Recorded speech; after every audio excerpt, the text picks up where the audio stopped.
Beginning in October, the Army plans to station an active unit inside the United States for the first time to serve as an on-call federal response in times of emergency.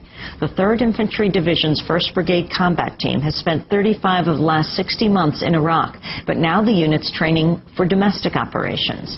The unit will soon be under the day-to-day control of U.S. Army North, the Army service component of Northern Command. The Army Times reports this new mission marks the first time an active unit has been given a dedicated assignment to Northern Command. The paper says the Army unit may be called upon to help with civil unrest and crowd control. The soldiers are learning to use so-called non-lethal weapons designed to subdue unruly or dangerous individuals and crowds. Is it far-fetched to imagine that these UN peacekeeping forces would be used against American citizens?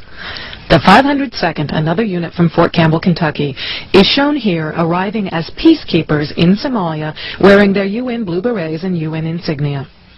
Shortly thereafter, this same unit, the 502nd, was in Arkansas practicing house-to-house searches and seizures in a joint UN training mission called Agile Provider in the spring of 1994. Agile Provider involved 44,000 UN troops, including troops from France and the Netherlands, training in the states of Georgia, North and South Carolina, Arkansas, and Tennessee. Yes, UN troops have been trained in this country in the past, but not in brigade strength and not in domestic support house-to-house searches and seizures. Many of our congressmen deny that UN troops are being trained in this country at all, but as you can see in these clips from Fort Chaffee, Arkansas, Germans were training here last spring. Es ist die Baracke 1660, die da vom zweiten Zug dahin schollen, UN training has become so widespread that many of the newspapers around the country have had at least one such story. This official news release from the Navy High Command, Atlantcom, further confirms that UN troops were training in this country this past spring in forcible entries of homes using special operations tactics. News releases from around the country speak of law enforcement and military training together for so-called terrorist suppression involving attacks on civilian facilities. Did you know that 49 of our most famous landmarks have been given to the United Nations as supposed biospheres? Yet many of these supposed biospheres are located outside military facilities and are used for covert UN military special operations training areas. On the border between the U.S. and Canada, we see the UN flag flying between the U.S. and Canadian flags. Throughout cities in America, UN flags are popping up outside government buildings. But perhaps most disturbing was this letter received by New American Magazine detailing a survey given to Marines at 29 Palms Base. We confirmed this survey was given to Army Special Operations recruits. The survey asked troops whether they would swear to the following code. I am a United Nations fighting person. I serve in the forces which maintain world peace and every nation's way of life. I am prepared to give my life in their defense. This survey also asked if these U.S. military men would fire upon U.S. citizens who refuse or resist confiscation of firearms banned by the U.S. government. Did you notice the federal tax agents dressed like military patrolling the roads during the Waco siege, or the black military helicopters at each of the Indy 500 races for the past several years?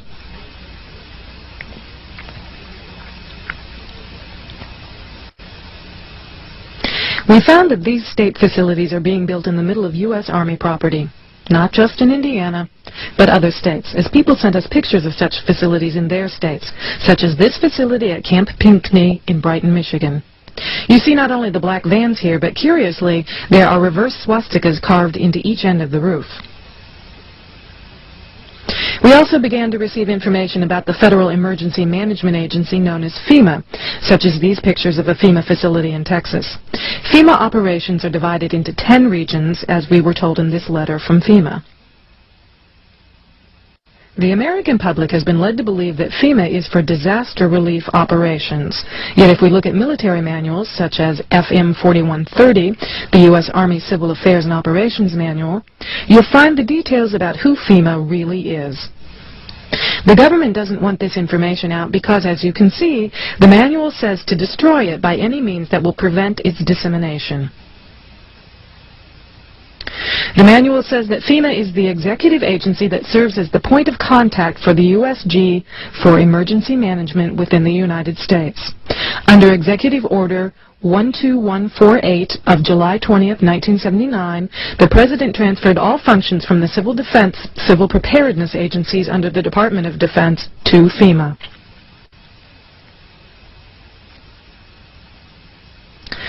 FEMA develops and implements overall concepts and policy guidance and directs activities for nationwide plans and preparedness for emergencies during peace and war.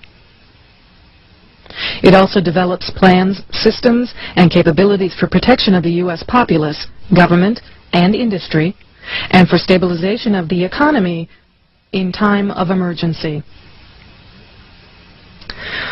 Again, we see from this military manual that FEMA is divided into 10 regions and is the command and control agency for all emergency planning. None of this sounds too sinister until you begin to find out what FEMA has done with 96% of their budget. FEMA has built prisons around the country, and they've also built underground facilities. It actually turns out that they are the key agency to implement a plan known as Operation Garden Plot, the plan to put American citizens in prison camps. Under Executive Order 12919, signed by Bill Clinton on June 3, 1993, presidential authority under a 1950s Defense Production Act was delegated to the Secretaries of Defense, Agriculture, Treasury, and Commerce to seize all civilian property for the government solely by declaring them necessary for national defense. It also gave the Director of FEMA the authority to implement FEMA plans during a national emergency. Most people don't realize that this country has been in a declared state of emergency since the Federal Emergency Act was enacted in 1933, which was the beginning of FEMA, and also gave presidents the authority to issue executive orders. Each president since then has issued an executive order declaring a state of national emergency. Bill Clinton has issued 3 such orders since he took office. Shown here is a FEMA facility in Denton, Texas, where you can see mile after mile of FEMA command and control trailers. These trailers are self-sustaining and contain electrical generators and communications equipment that can be moved out anywhere in the country to start a FEMA operations center.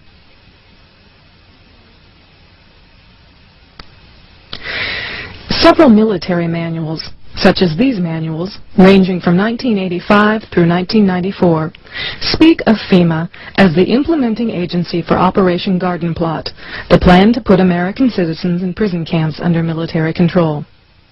This 1994 Field Manual for Military Police speaks of Operation Garden Plot as a DoD civil disturbance plan that tells the military what they can and cannot do, and that they will operate under FEMA control.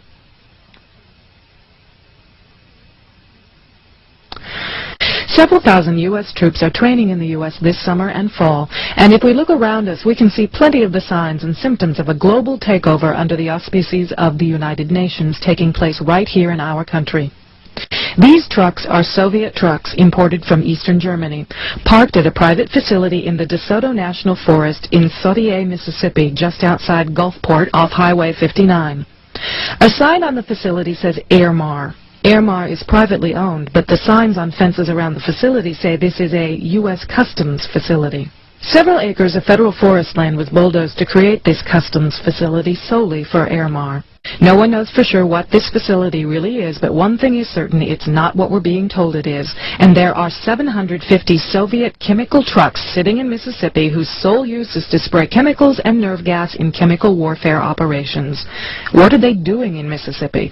What are they doing on U.S. soil? And why are they under the protection of the U.S. government if they are privately owned? Senator Sam Nunn from Georgia was quoted as saying he was certain the American public would welcome the Soviet troops as peacekeeping forces in the United States.